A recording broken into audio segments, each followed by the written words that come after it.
find other great podcasts like this one at podmoth.network. Everything looking good? Everything looks good. Looking good, looking sharp. Looking normal. I might have a burp inside of my body trap. Nope. Staying in there. Okay, fine. Come out later. I don't care. In olden days, a glimpse of femur was only for morbid dreamers, but you're not alone. Bring anything bones. Two goofy gals with deathly interest go on a skeleton inquest in your headphones. Anything bones. Hello and welcome to Anything Bones. I'm Sophie Toe Bones in the Sand Schwartz. And I'm Caitlin, sliding into third heart. And this is the show where we talk about bones and bone-related topics. Yeah, that's right. And baseball, apparently, if you're me. I mean, you're always sliding into home, Katoon. Oh, you're always... I do like being home. Yeah, you do. Who doesn't? Anyway, welcome everybody, including our first guest in a very long time, our good, greatest bud, Stoner Chicks podcast lady, Grace Benzel. Hello. Thank you for having me. Thank you for coming on to talk about bones. I know it's been a hectic time with your 420 show that you just had, which we attended, which was fantastic. Oh, thank you for attending. I had a blast and a half. Yeah, me too. Then also, Sophie edited a jingle for one of our latest episodes. It was super fun. The segment was called Buzzed Feed. What episode number is that? You know, it's a good question. Is it in the 50s or 60s? That would be episode 57. Buzzed Feed. Episode 57. Yeah, which was so much fun to do. I love when our podcasts work together. We love a collab. I love when podcasts work in tandem. It creates a symphony of spoken word. I mean, you know, bone ladies and stone ladies, we gotta stay linked up. Always. One only breaks the other. Yeah. Sticks and stones may break my bones, but chains and whips excite me. Sorry, that's Rihanna. Nah, come on. Sorry, don't come after me, Rihanna. Speaking of stoner chicks, Rihanna. Oh yeah, y'all did an episode about her a little bit ago, too. I'm not trying to shill my podcast on yours. But I'm really excited to be back in the stewed, so to speak, with you two. Yeah. Yes, the virtual bone room. As you see, we've constructed a bone throne for you. And put 2 cushions on there, as you suggested. Yeah, you know I have a bad back, so thanks for these ergonomic bone throne. And here's a hot out the kettle herbal tea for when your throat hurts from podcasting too hard. Tastes like bones. Well, of course, served in the skull of one of your enemies. Tastes like bones. Our favorite flavor. And speaking of which, should we get right to these bones? I guess we could. I want to know about your bones. I want to know about your bones. Excuse me. Well, this topic started off with a question like that. There were bones that I wanted to know about. And the bones that I wanted to know about were pirate bones. Yes. Good. I have a question, y'all. Where do they bury pirates? At sea? In the yard. What, Scotland yard? There are a lot of Scottish pirates. Maybe. You're both kind of right. In the yard. I love it. In the yard. Sorry, Right, I apologize. I'm just, if you want me off the podcast at any point, I'm happy to exit the stewed. You can reclaim the bone throne. No. Grace, I spent hours building this bone throne for you. You're gonna fucking sit in it. Yeah, the bone throne isn't for us, it's for guests only, so it's kind of a you're the only person that can sit in it type situation. Yeah, or else we'll be just staring at it. In that case. So, my sources for my bone topic, real quick, before we get into these pirate bones. I have an article from Ranker, one from Vintage News, Unusual Traveler, HuffPost, Atlas Obscura, PirateSurgeon.com. What? Surging? Yeah. Like electricity? Pirate surgeon. Like, cut people open. Oh! Surgeon, surgery. Oh my god. A pirate surgeon. A pirate that does surgery. No, thank you. Continue. So sorry. Worldhistory.org. Okay, so I started off my question, like I said, I wondered, what happened to dead pirates? What did they do with them? Because, like, one would assume burial at sea, but I thought perhaps maybe it's more complicated than that, and it is. So, as I've written at the top of my notes, pirates die, and that's the truth. The sad truth. There's no sugarcoating it. There is no sugarcoating and no getting around it. They're off to find booty in heaven. Or hell, depending on what kind of pirate they were. But they're going to the great booty in the sky. How about that? Love it. So dealing with the dead was largely the responsibility of, like, the surgeon on the ship during the golden age of piracy, which is like the 1700s. And also, can we think for a moment about the pirate surgeon? The surgeon on the pirate ship? What kind of wild shit is he seeing on a daily basis? One can only imagine. What kind of wild shit is he seeing? But, like, what happened in his medical career that led him to this point? You know? Or lack of medical career, maybe. Yeah, Caitlin's really on it because we're still firmly in the, like, barber surgeon era. Like, You could just I'll kind cut of your walk hair, away for a few days and then come back and say, yeah, I'm a doctor now. yeah, that was really it. But it was kind of left up to it was up to the surgeon of the ship, professional or, you know, quote unquote semi-professional, because it might have been someone who had several jobs on the ship to deal with the dead. And it was interesting because sometimes these surgeons would perform kind of like on the boat autopsies to try to, like, you know, figure out what killed them if it wasn't immediately obvious, like getting their head blown off or whatever.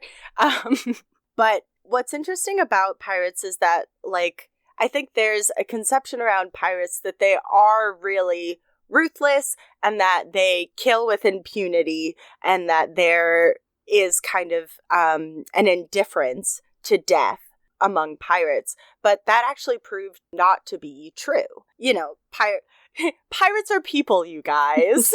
They also have feelings. Yes, they do. And they had very particular rituals and a high respect for the dead in pirate culture. There is a quote, there was a pirate, Francois Ilionassus. I'm not sure about that, but he and his buccaneers took Fort San Carlos de Beira in 1666, and there's a quote about what they did afterwards. Quote, they spent the rest of the day demolishing the fort, burning the gun carriages, spiking the guns, carrying their wounded on board their ships, and burying their dead. They gathered the dead to bury them, being about 500 Spaniards beside the wounded in the town, and those that died of their wounds were placed in the woods. So they took the time to bury both their dead and the dead Spanish. Whoa. Yeah, which is something I would not have guessed of pirates.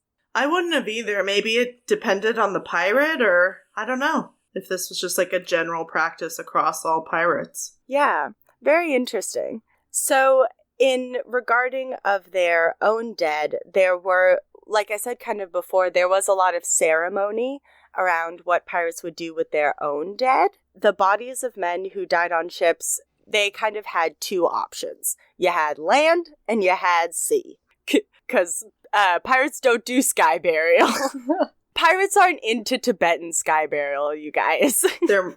They like to stay close to the earth. It's true, it's true. One way or the other. Yeah, exactly. So for a corpse to be properly prepared for burial, they would do their own type of pirate-like burial rituals, which would include a bunch of different objects. I couldn't find what, like, the order of operations for this pirate burial ritual were, which, God, I would love that. But some things that some pirate rituals, because of course I bet they varied between pirates and their various pirate cultures, but they would use things like flags, bells, weapons, prayers, and even sometimes trumpets. So if the image of pirates, sad pirates with trumpets, doesn't give your heart a little bit of warmth, I don't know what does. Like just a little brass band. Do do do do do do do do do do do do do do, trumpeting into the grave. Oh, well, that's more traditional, I suppose. Yeah, some pirate taps. Taps would make more sense than what I was imagining. No, I like jazzy pirates. Well, pirates are a party people. And at some point they're going to have to, like, you know, make themselves feel better, so maybe they'd have that jazzy tune playing. Hey, pirates are party people too. Okay. Pirates are party people too. Thank you, Grace. You're welcome. Are you guys ready for a pirate fun fact that might also maybe be a myth? I'm strapped in. Okay. So you know how in a lot of depictions of pirates, we see pirates wearing one earring on like one side or the other, the classic pirate. Mm-hmm. So one theory or explanation for the prevalence of these kind of earrings among pirates was that these earrings would be made of either like gold or silver, and so this precious metal could be melted down and sold to pay for a casket or other like funerary stuff. Even if like a pirate's body like just washed up on shore, he would have, they would have what they need to be. They'd have the funds with them. It's also said that some pirates had on this earring engraved like the name of their home port, so that their body could be sent home to wherever they were from. That's wild. Interesting. I had no idea. Yeah, interesting if true. Found that one on Ranker, so... Well, that just, if that is true, seems to show that these people really did care about what happened to their own bodies after they died, you know? Yeah. I don't know. Further driving home that, like, they weren't just, like, soulless monsters sweeping through the countryside pillaging. Exactly. There's nuance to pirates. It's kind of like a rough and tumble version of a will. Yeah, or like almost like a dog tag that also is a debit card. Whoa. A hunk of gold. Yikes. I mean, these days, who knows? Right? Okay, so an important factor to where a pirate was buried would be, where they died. Easier to bury you on land if that's where you're at. Easier to bury you at sea if that's where you're at. But some pirates, had preferences. Like we were just talking about, some pirates wanted to be sent home to wherever they were from.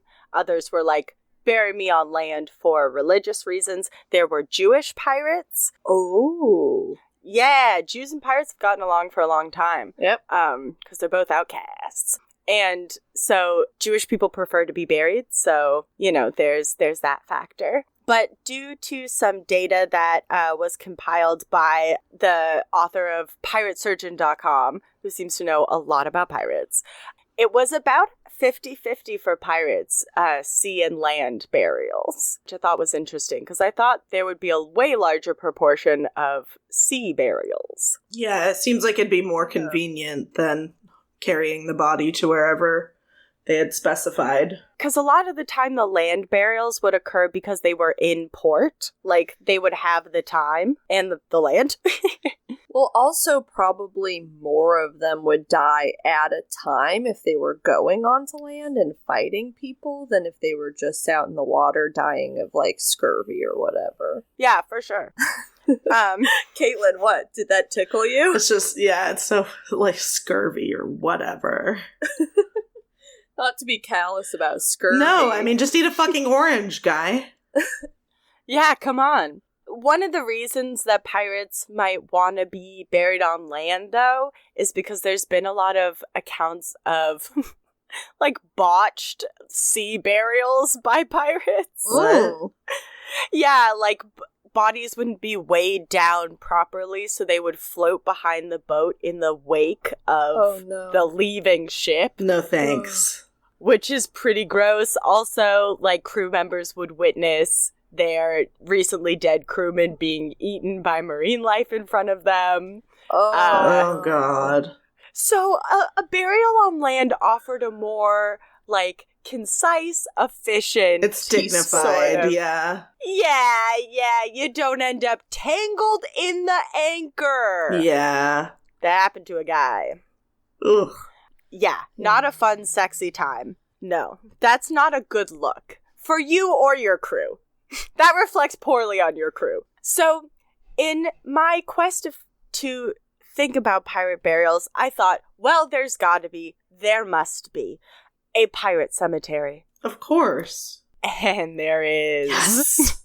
Yes. So, Ile Sainte Marie, which is 4 miles off the coast of Madagascar, is the home of pretty much the only established pirate cemetery. Very interesting. Right? So in the 17th and 18th centuries, about 1,000 pirates lived regularly on this island, and for about 100 years just used it as like a landing point for crews and different ships. One of the things that made it really great was that it was a very secluded location, but at the same time very close to highly trafficked trade routes. So it was right next to like the East Indies, and so they could intercept ships, you know, with money going to trade or with goods coming from trade. Mm-hmm. So it was a real hotspot for just good old-fashioned piracy. A pirate paradise. A pirate paradise, exactly. It was also like non-existent. It was basically like didn't exist on maps until 1731, at which time it was marked Pirate Island. Nice.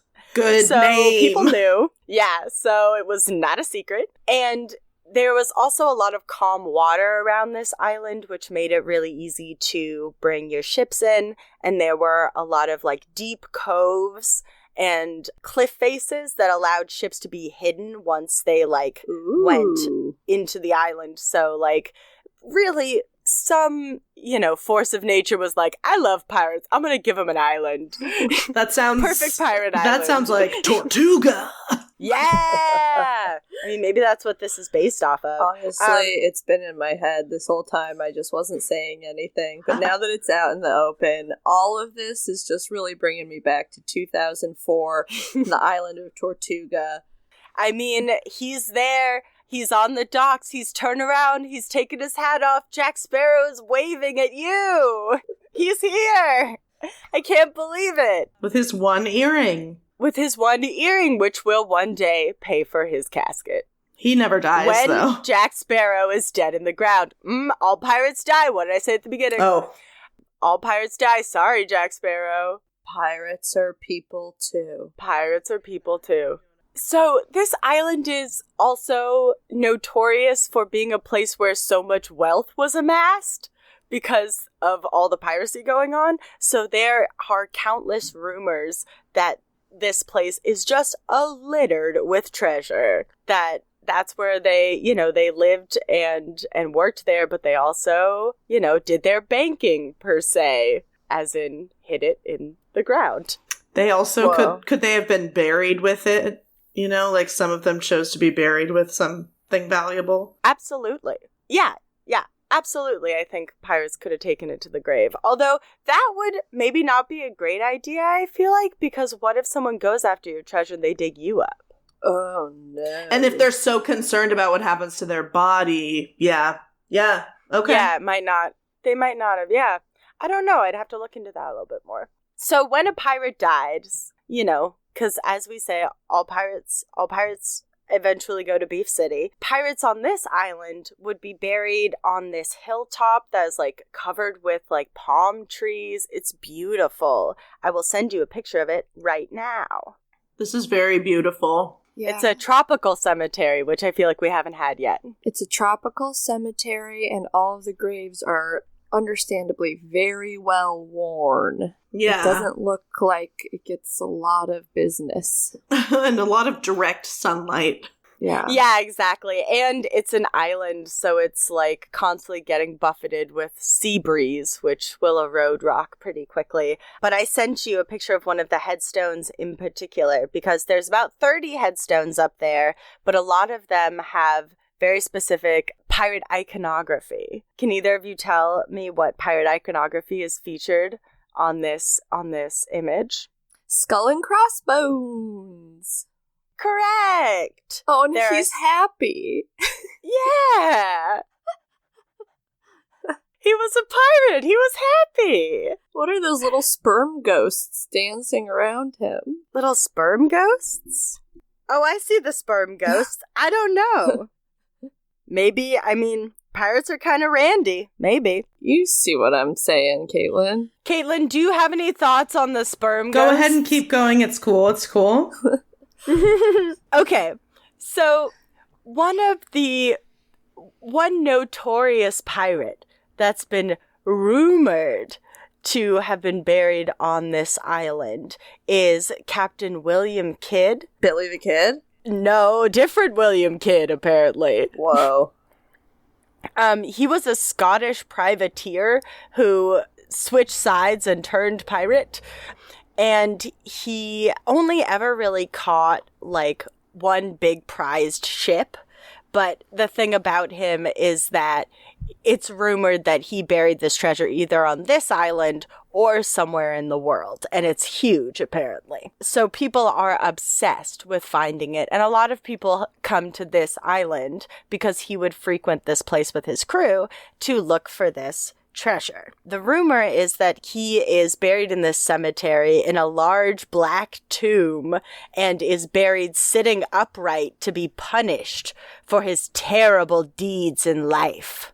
Oh. And that's a weird punishment. Yeah. I have a question though, you guys. That picture that I sent you, the first one, that's the picture of the whole cemetery. Do you see a large black tomb in there?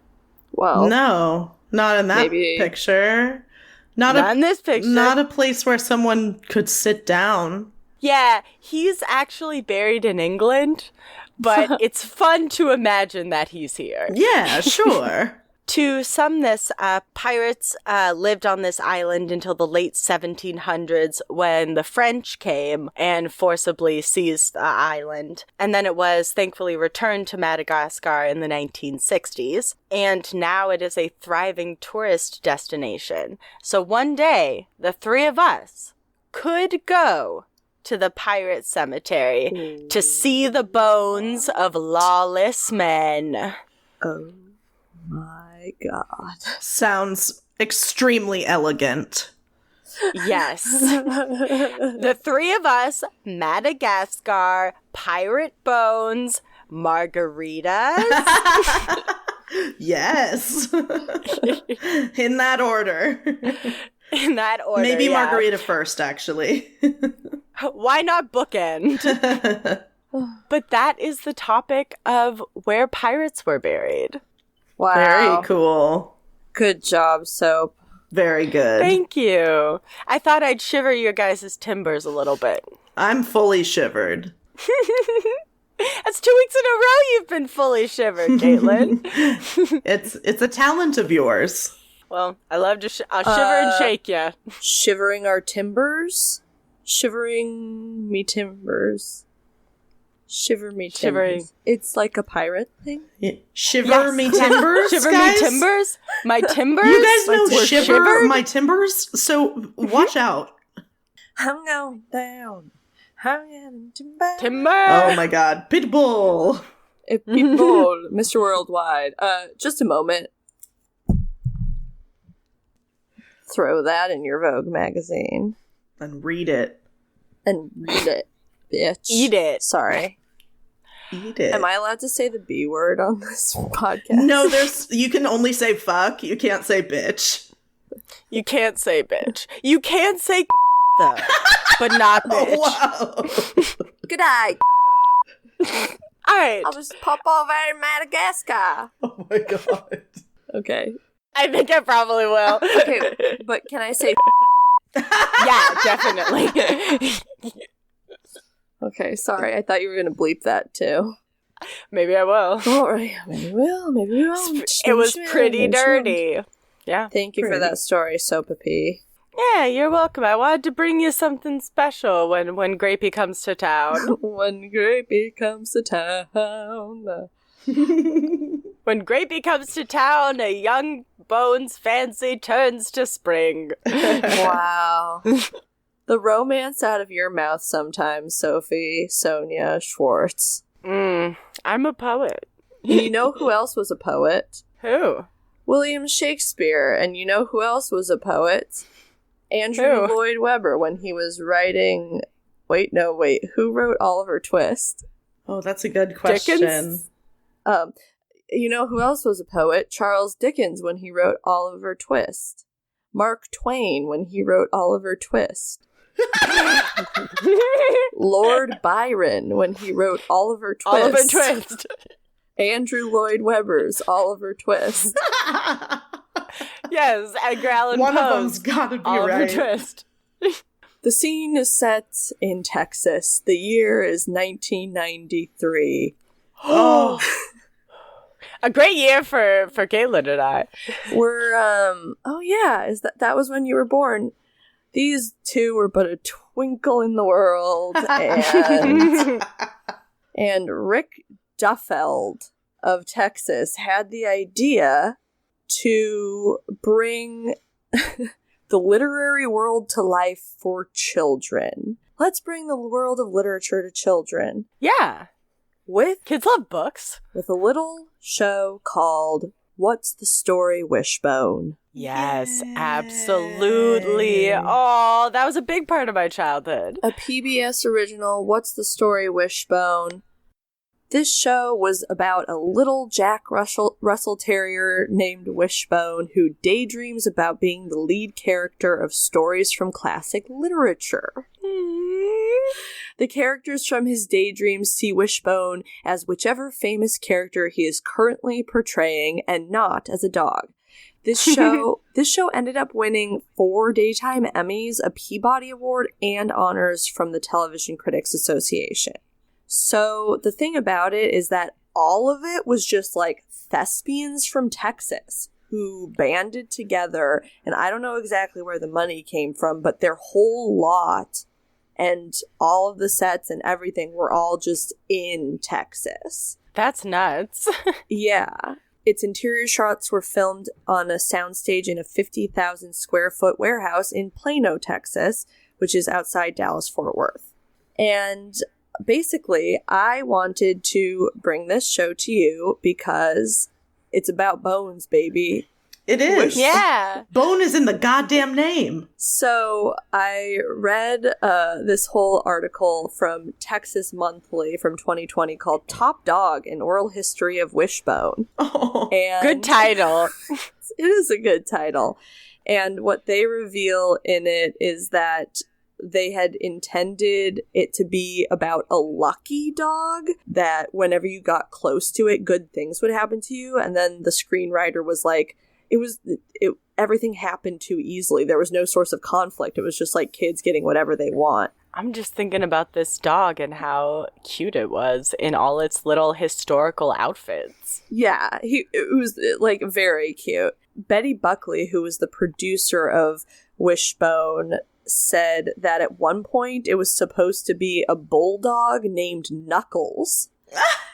And That's a different show, yeah. And the guy who later co-wrote the theme song was like, you cannot call the dog Knuckles. So they landed on Wishbone, I guess.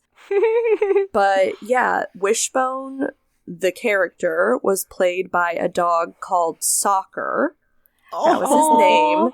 And they had done like a giant audition where like hundreds of dogs were brought to try out.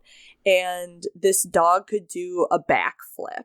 And so someone was like, we want that. And the trainer that worked with him the whole time had said like, okay, give me like 10 commands that you absolutely need him to be able to do. Like, look up, look down, look left, look right, like spin, or like come here, or stay.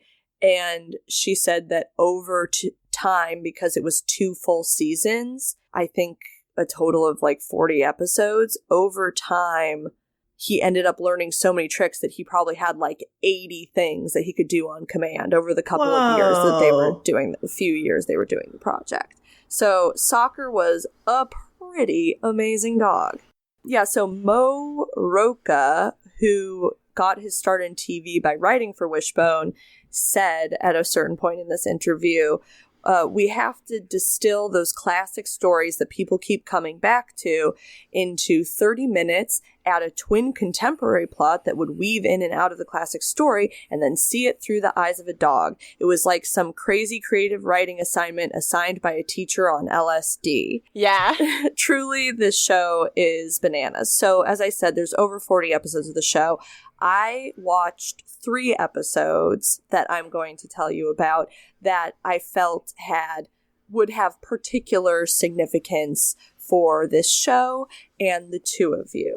So I'm so excited. Preliminarily, yes, go ahead. I was going to ask, where did you watch it? Because I didn't get into this show as a kid, and now you're describing it, and I'm like, I want to watch this. Okay, here's the thing. You can find them all on YouTube, but it's a little boring. Oh, okay. Okay. It's like fun to see the dog in all the little costumes and stuff, but unfortunately the stuff with the kids in like contemporary world it was a little hard for me to keep engaged with the whole thing. Okay. I'm not gonna lie.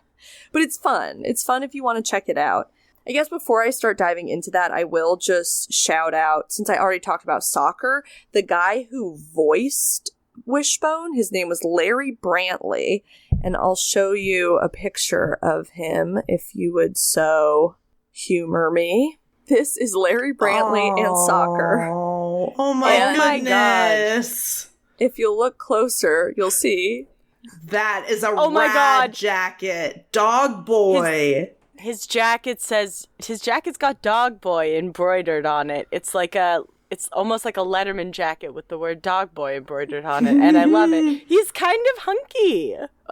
Okay, but then what? This is Betty Buckley, who was the showrunner, and Larry Brantley at the Emmy Awards in Los Angeles in '98.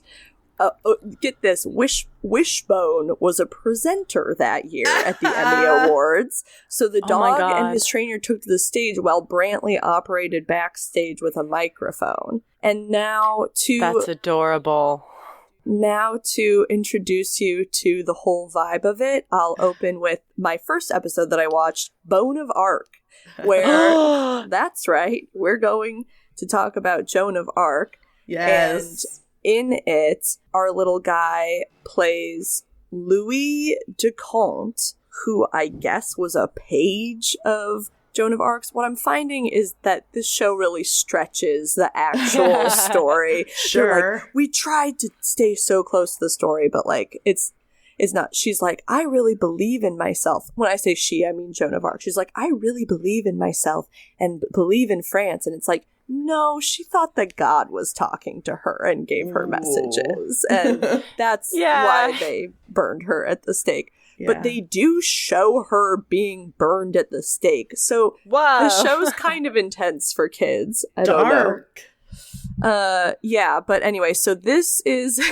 and the acting, I mean, God bless them. They tried their best. But this is at a point in the story when Joan is wounded in battle. So I'm just gonna play this for you guys. Yeah, we'll see. Can you hear it? Yeah. Yeah. Oh my god! Wishbone in a little armor. Here she is. Oh my god! Was she just shot in the neck with an arrow? No, arm.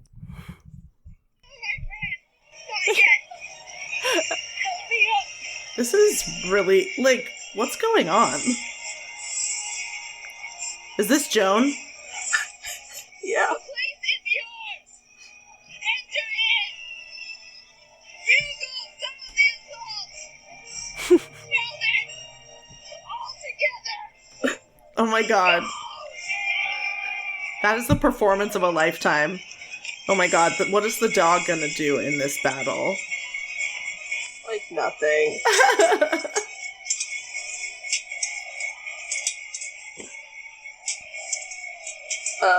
Yeah. This does have strong, like, community theater vibes. Like, I Oh, can yeah. tell this castle has been painted. Like, The dog's listening to the speech like, yeah, uh-huh. uh-huh. France is on the way to be free. Could have never been. But for Joan of Arc. Oh. It never would have been except for Bone of Art. Bone of art. Oh my So god. yeah, the dog is in little Crusades gear, and then it flashes back to the main thread of the story in present day, where David and I think his name is Jim's soccer team is about to be up against a team called the Blast, who they're never going to beat because they're missing this one kid, Jeff, who's out on an injury. And so they have to bring Sam, the tomboy girl, in to play with them. And it's like, women being transgressive and winning battles is like the whole theme of the episode. Oh, we got it. We love Okay. that. I guess, yeah. But they're just constantly shoehorning in dog puns. It's great. Yes. So yeah, that's pretty good. Oh, the one thing though is that Is this Joan of Arc getting Kinda burnt at seems the like stake? she's about Yeah. to be burned at the stake here. And she looks pretty chill about it. Yeah, this is dark. Joan was burned at the stake. There was Oh. no one who could help her. But a few so, and then Really? Wishbone just says Joan was burned at the stake. There was no one who could help her, and it's just like imagine being a little kid watching that, and being like, Mom. Terrifying.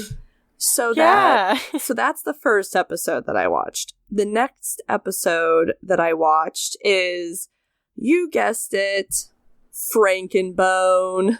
Yes. A classic. A classic. That's right. We are diving into Mary Shelley's Frankenstein, Ugh. where Wishbone the dog is playing Victor Frankenstein. Yes. Oh, so no more of this page of Joan of Arc bullshit. We're just gonna have him be directly Dr. Frankenstein. I love that. Yeah. And the main plot in this episode is there's a science fair, and the greatest thing about it is that this kid, the main kid, is building a dinosaur for his science project, but like just out of fake bones, I guess. There's no explanation as to where he got them. He keeps being like, the glue's not strong enough.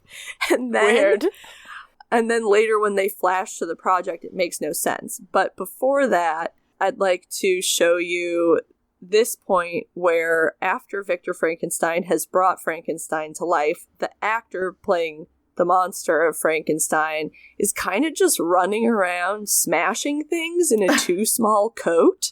Yes. Like- Yes. Yes. So, okay, I think that this is the part. Frankenstein's monster went on a rampage of terror and destruction throughout Central Europe. Starting with a lady screaming. Oh, the makeup is Oh, no. not very good, I have to say. And apparently he had to sit in that makeup for 6 hours. For 6 Oh. hours in makeup. Oh, It was God. not worth it. Look, he's just throwing things. He's throwing things around. The coat is way too short for his arms. Oh my god. It's- it is. look at that. Long shot of the coat. Oh no. There are almost 3/4 length sleeves on the coat. Uh-oh. Looks like they Oh, changed the what's- casting like a day before. Oh no, here he Yeah. comes. Here he comes creeping through the woods. Be careful, guy. I thought Frankenstein was supposed to be kind of like, like slow. This Frankenstein seems too agile. Look, he's just scrambling. Oh, He's just falling through the the woods. dog is in a little overcoat and a hat. Oh my god, I don't want the dog to fight this full-grown man. Oh, And then he just takes a log and throws it. After falling This is down a in an full incredibly tantrum. embarrassing way. Yeah. wow. And he's been doing this for days. And then, like, the whole moral of the story of that one is that Frankenstein only wanted some love. Like, Of course. God. Oh my god, yeah. He's like, I just wanted hugs from you, Frankenstein. Just anyway. Well, that's Um, creepy. And relatable, I guess. Okay, So- sure. Everyone just wants love. Let me see if I can find where the bad is it. Or oh, go ahead. Frankensteins are people too. Frankensteins are people too. I just need to show you this very bad dinosaur thing that this kid built. Okay, here we go. Oh, not Oh, a great God. start. Okay, we're at the science fair. Science Dog comes to you from the Sequoia Elementary Science Fair. Later, we'll visit the kitchen for a practical application on chemistry What and cooking. is this? Oh my god. Oh no! The dinosaur Why is is its very head so fucked up. small? And it has many missing ribs. The dog even is like, that doesn't look right. Uh-oh. Okay, so then this robot that's supposed to answer the question of life. Oh no.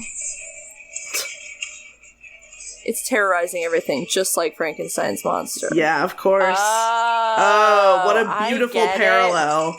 Uh-oh. Oh, Oh no, no. the dinosaur broke. The The bug. badly put together dinosaur. Somebody turn off the machine. And so the dog gets very excited by all the bones, and he takes one of the bones. Oh, Wishbone has a Where's big he going bone. with it? Oh. Is he gonna bury it? And he buries the bone. Oh. Aww. And it's very cute. Yeah. Wishbone knows the importance of repatriation. And that's that episode. That's FrankenBone for you. That's FrankenBone for you, yeah. That's amazing. Thank you. Yes, but he was building this dinosaur at the beginning, this kid, and the mom was like, yeah, you're really putting something together there. And I was like, what? What is he putting together?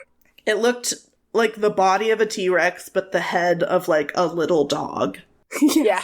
Like a wishbone dog. Yeah, exactly. Aw. And then the very last one that we don't have to get too deep into is, of course, Washington Irving's 1819 short story, Sleepy Hollow, or as we Yes. like to call it here. Oh, wait, what did they call it? Or as we like to call it here, The Legend of Creepy Collars. Oh my God. I love that. Oh, Caitlin, I think we might have to start doing more bone puns. I for guess. titles. Yeah, clearly this is giving us inspiration. I'm inspired. So the whole story on this one is, the main story in real life is that it's Halloween and there's a giant scavenger hunt that's put on by the local trophy store or sporting goods store. It's unclear why this business owner is doing this scavenger hunt, but there's an element of superstition because the kid thinks that if he doesn't wear the same socks that he's going to lose his basketball game. So there's this running thread through the whole thing where everyone's like, what's that horrible smell? And then they're like, oh, it's your socks. And the mom is like, you should change your socks, but is kind of like, well, nothing I can do about it. So her kid is just going around with stinky socks on. Weird. But of course, Wishbone plays Ichabod Crane. Oh my God. I know yes. you all dove way deep into The Legend of Sleepy Hollow before, so no need to relitigate the tale. I don't know what episode that was of yours. Me Am neither. I wrong? No, we definitely talked about No, it at some point. yeah, because there's some historical precedent for the novel is like based on some myths from the area, the East Coast. So yeah, Headless Horseman, Ichabod Crane, Love Triangle. Perfect.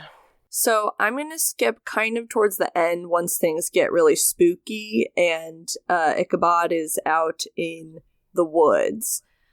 just so that you can see his garb and hear the silly, silly voice that this man, what's his name? That this man, Larry Brantley, is doing in this gig. Oh wait, I thought that I... Another little dog top hat. It's like a colonial hat. Yeah. Oh dear. Hello? Oh my god. He has a simpering little British accent for the dog. Who's that? And all of the rest of the actors are speaking in an American accent. He's the perfect. only one. Perfect. A little bit of a The only one committing. misdirection. Oh god, there's the Headless Horseman. Chasing the fucking dog like a coward. Run, Wishbone, run! Look, he's just Wishbones. leaping over things. What a good boy. Soccer. Good boy, Soccer. I'm safe! I'm safe! I'm wise to the ways of the supernatural. Now you must punish. Don't taunt the Headless Horseman, Wishbone. No, seems like the horseman can go across the bridge, no problem, my dude. Just fine, yeah. Ah! Whoa. The effects in this show are top notch. Yeah, that's I pretty can't wild. believe anybody would throw a lit pumpkin at a dog. I mean, what a villain. And then the next day, well, anyway, we don't want to talk about headless dogs.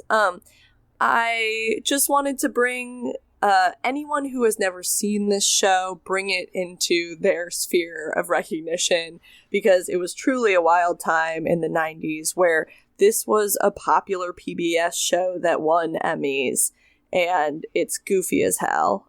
Oh yeah, and then the whole thing at the end of the story in the contemporary world was that, like, they were in this creepy, like, deserted, haunted house, and weird stuff kept happening, and then they were like, let's pull out this floorboard, and the gift certificate for the scavenger hunt was, like, under the floorboard, and I was like, why did this man who owns this small business, like, send these children to this deserted house? Anyway, it was a crazy thing. So I would say, in terms of dog content and historical costuming, 7 out of 10. In terms of acting and the contemporary plot lines, 3 out of 10. Sure. Cuteness of the dog, 10 out of 10. 10 out of 10 on that dog. Would come again. Yeah. It was truly spectacular. So thank you for letting me tell you about What's the Story, Wishbone. Thank you for bringing that. I love that. I remember watching Wishbone as a child and loving that dog, and it, sparking an interest in, like, history for me. But, watching it back, it does have such a community theater vibe, like, and to know that they're just a group of Texas thespians makes it so much sweeter looking back. Yeah, the one woman, the screenwriter, was like, I had never even written a screenplay. I went to Borders and read some screenplays to serve as samples for me and just tried to copy that. Oh my god. Really putting you in a place and time. Yeah. I mean, yeah, seriously. Borders head doesn't on even down exist. to Borders. Yeah. Pick up a tape from Blockbuster and go home and watch Bill Clinton speak. Right, exactly. And I'm sure you're going to want to do all those things right now, but we need to listen to an ad break first. So come back in a To second. Borders!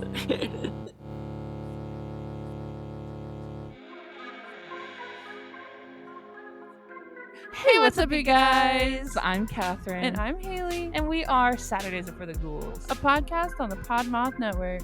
We cover all things spooky, like horror movies, true crime, the supernatural, and spooky stories, In the most chaotic way possible. So join your favorite ghoul friends every Saturday wherever you listen to podcasts. And become a spooky babe. So spooky babes, we'll see you In your nightmares.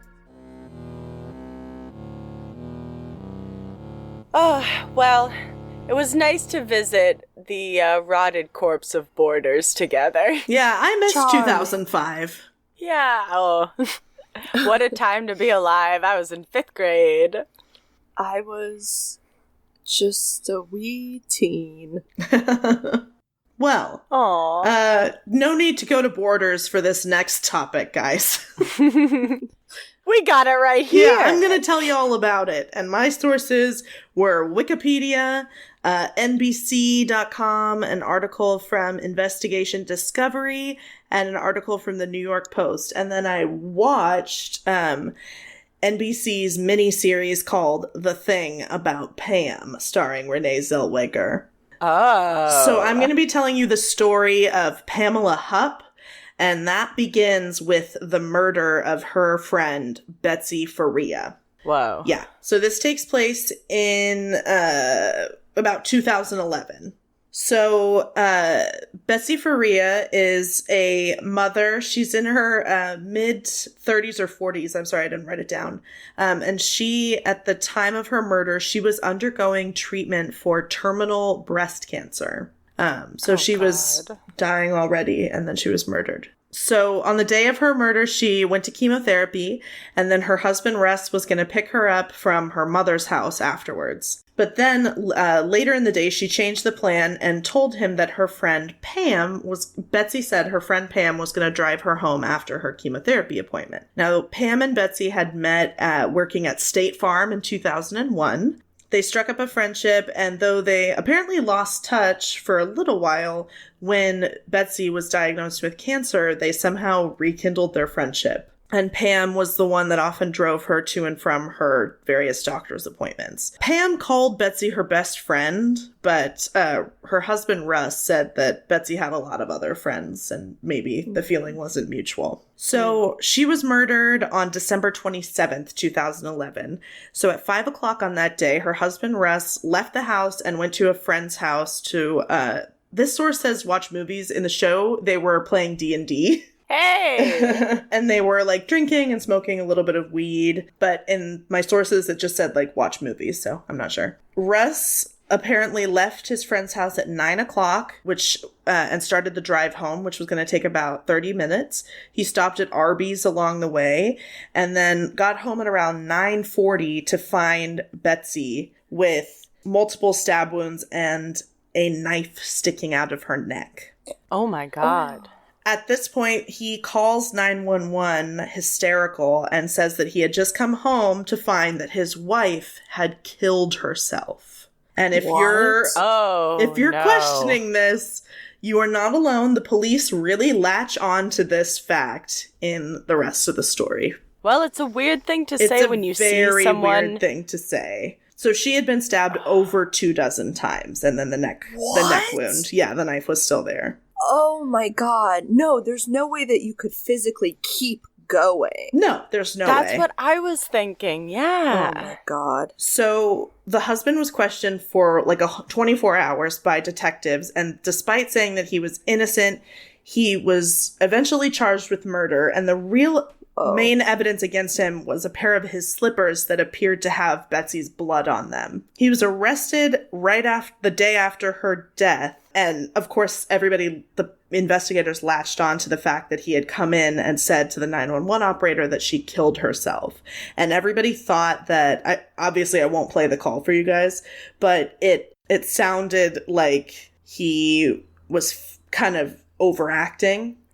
Someone could read it that way, that he was like really over dramatic, but we'll see. Did you listen to it? No, but I'm guessing that The Thing About Pam, the show, was pretty spot on with it. I would guess that they had done their research, so I did kind of see a performance of it, I guess. Interesting, yeah. You also have to remember he probably was drinking and smoking before this. Right. Yeah. He did take a polygraph when he was arrested, and he failed. But we all know now that polygraphs aren't super reliable, especially when your wife has just died. Like the day before, you'd probably not have the greatest balance in your emotions. You know what I mean? Yeah. So Pam comes into the story again. She claims to the police that Russ had a violent temper, he drank a lot, and that he threatened Betsy constantly. The police searched Betsy's laptop after a tip from Pam, and they found a document which Betsy had allegedly written that said how afraid she was of her husband and that she worried he was going to kill her. So at this point, Russ hires attorney Joel Schwartz to represent him in court.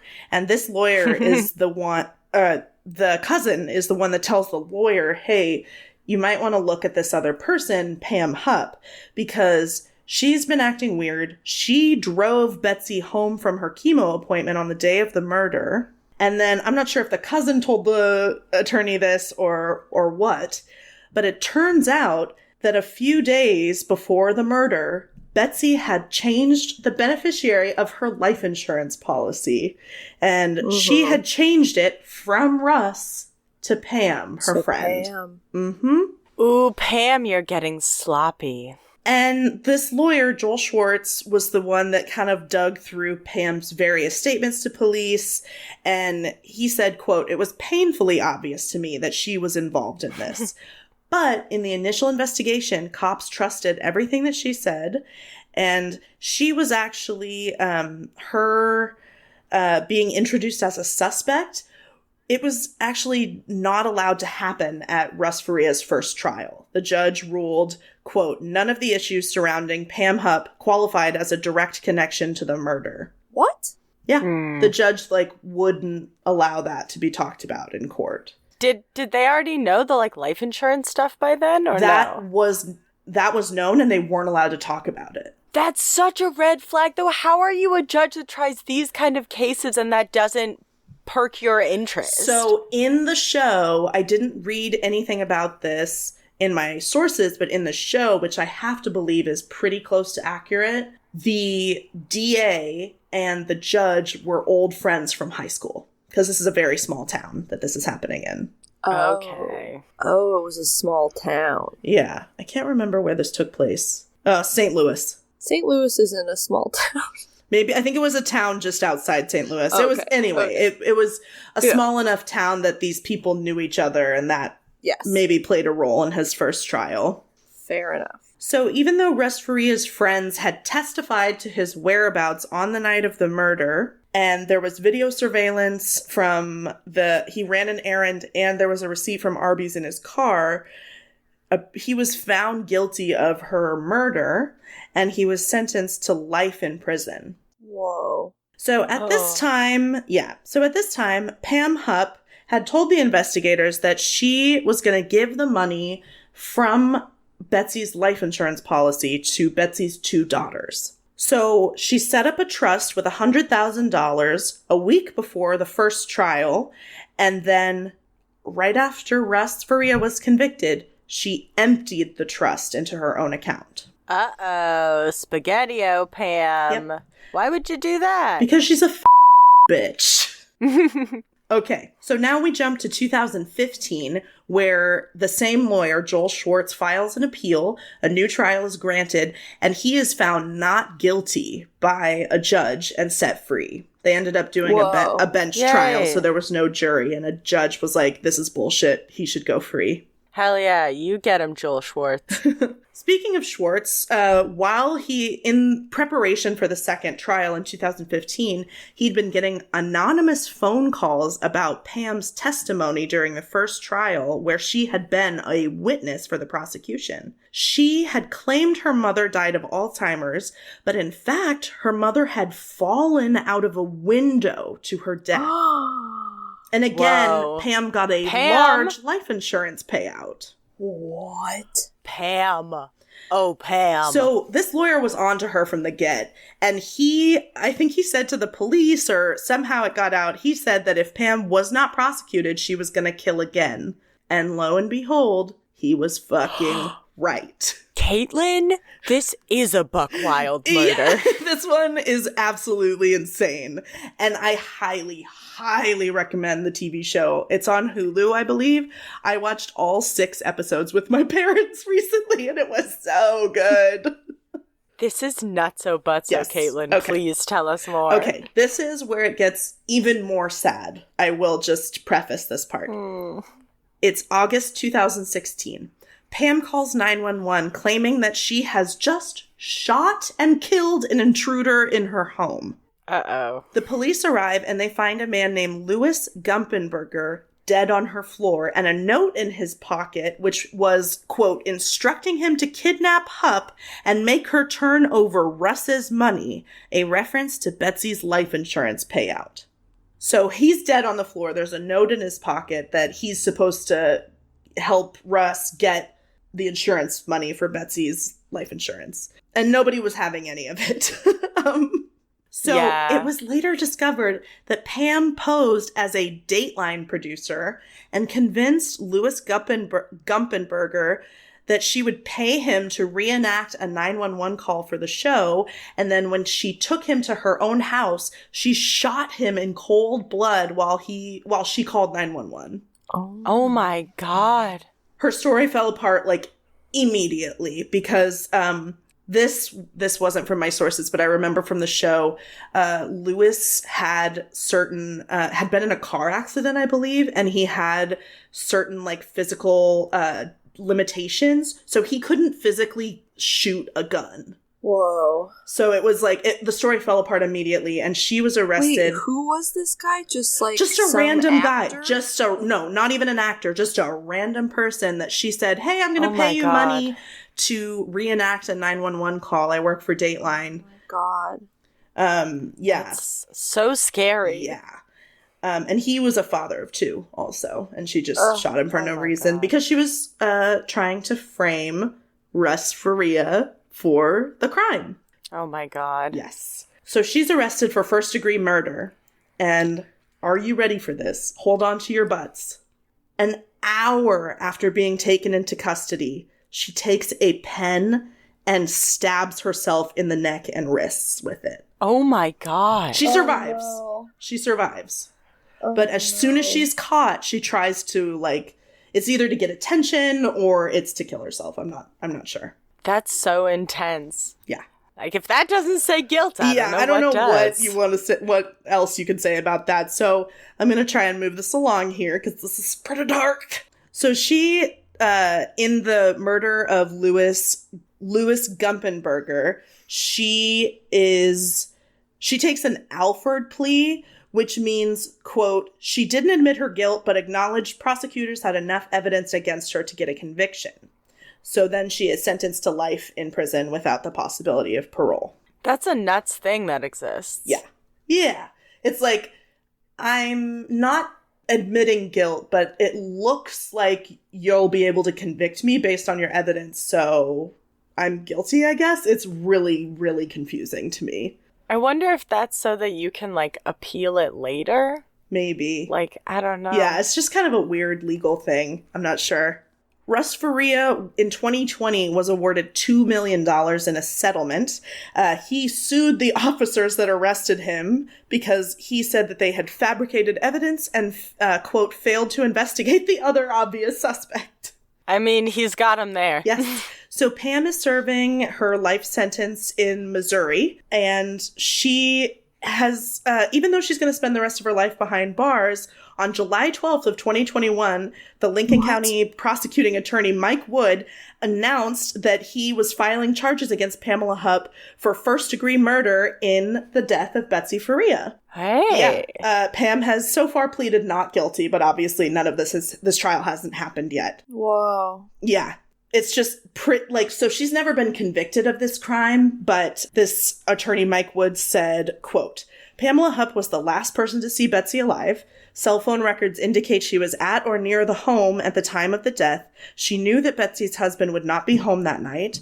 She lied about her whereabouts. She lied about the details. And lastly, she murdered an innocent man in cold blood to prevent herself from being considered a suspect. And she murdered her fucking mom. Yep. Yeah. Well, again, nobody's ever proven that, but seems pretty likely. The show heavily alluded to the fact that she had, like, given her some kind of medication before and either pushed her or, like, just kind of left her unsupervised. It's really yucky. Jesus Christ. Yeah. Yeah. So that is the story of murderer Pamela Hupp, which included 2, maybe 3 murders. I also just want to point out that in 2021, at the same time that these charges against Pam were announced, Mike Wood, the prosecutor, announced that he was, quote, launching a criminal investigation into the officers and former prosecutors who handled Betsy's case. And then nobody knows what the results of that are yet either. But seems like there was a pretty big cover-up and they had tunnel vision on this guy, Russ, the husband. Yeah, and in the first trial, you said that it's possible that there was, like, collusion. What is it called when people are friends? Yeah. A little bit of collusion, corruption going on. Yeah. So, Renee Zellweger, she does a good job? Yeah, was she good? Yeah, she was really good. I'm gonna just send you a picture of, they made her look so, okay, you have to see. They changed her appearance so much. Like, the makeup people deserve, well, this picture, you can't really tell in this picture, but just watch the show and you'll see. The makeup people deserve something. The casting was really good in this, too. The acting was good. Yeah. 10 out of 10. And it's only 6 episodes. Oh, wow. That really doesn't... I mean, the eyes look like her, but, like, it really almost doesn't look like her. Yeah, she's really different in this role.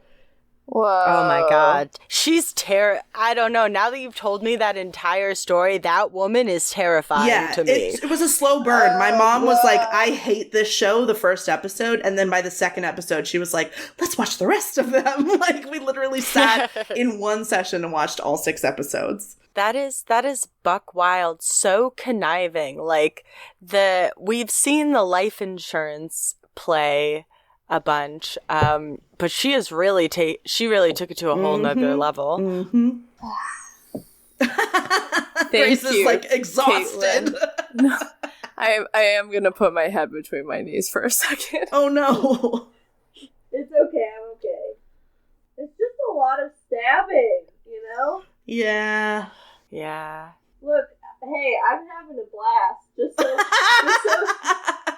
Just so the listeners know, I'm good. It was a good story. I just get a little fainty when it comes to stabbing. Yeah. I hate stabbing. No, that's just brutal. Yeah. We don't even need to talk about it anymore. No. This was a fantastic slate of topics. We went all over the place. We sure did. Started with pirates, then we went to some classic literature and adorable dogs and dog puns, and finished up with a good old-fashioned possible triple homicide. Yes, it really was fantastic. Here I come. I'm coming back.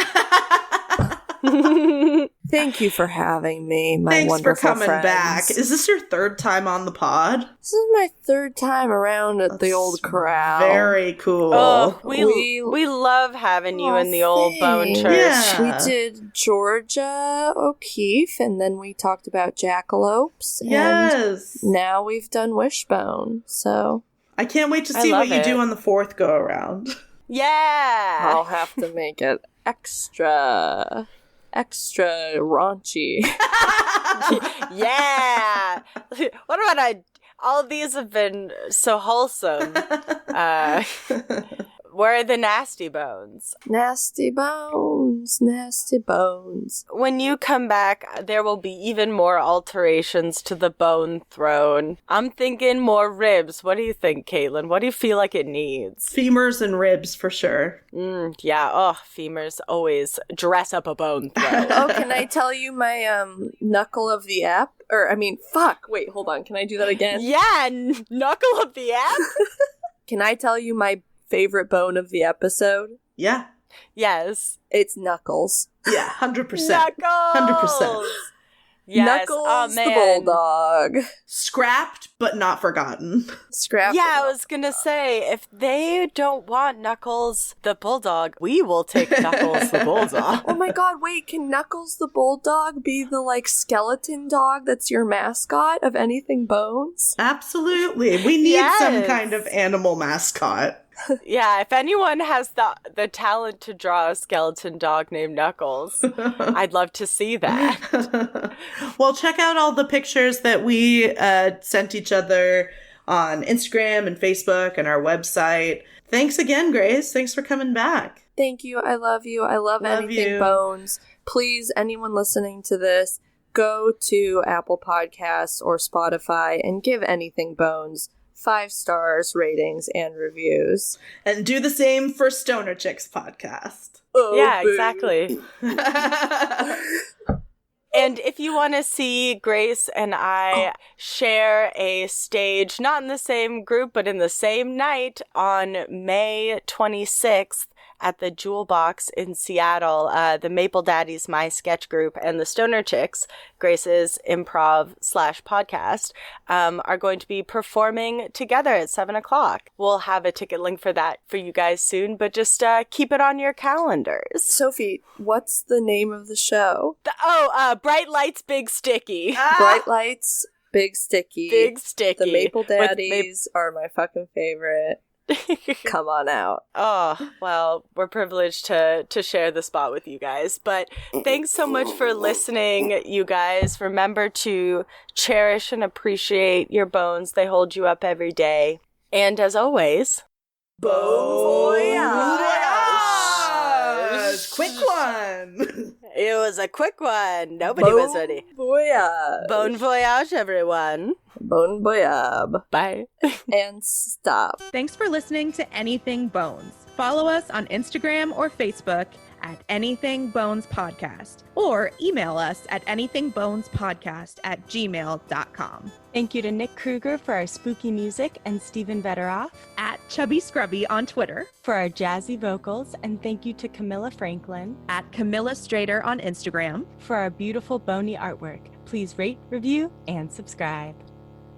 Him running through the Frankenstein running through the woods is pretty funny and might make me laugh in almost any circumstance. That just man, like, whoa, when he fell on his fucking face. Oh my god. Well, and they kind of kept trying to say, like, in the plot, they're like, the terrible things that you've been doing, ravaging the country for these past years, like murdering and pillaging, and then they just show him, like, dumping a bunch of lettuce out at the farmer's market. And, like, flipping a table. It's, like, not... It's like minor public disturbances. Yeah. Yeah, disorderly conduct more than anything. All right, Let should me know. we do it? Should we dive back in? Are you ready, Katoon? I'm ready. All right.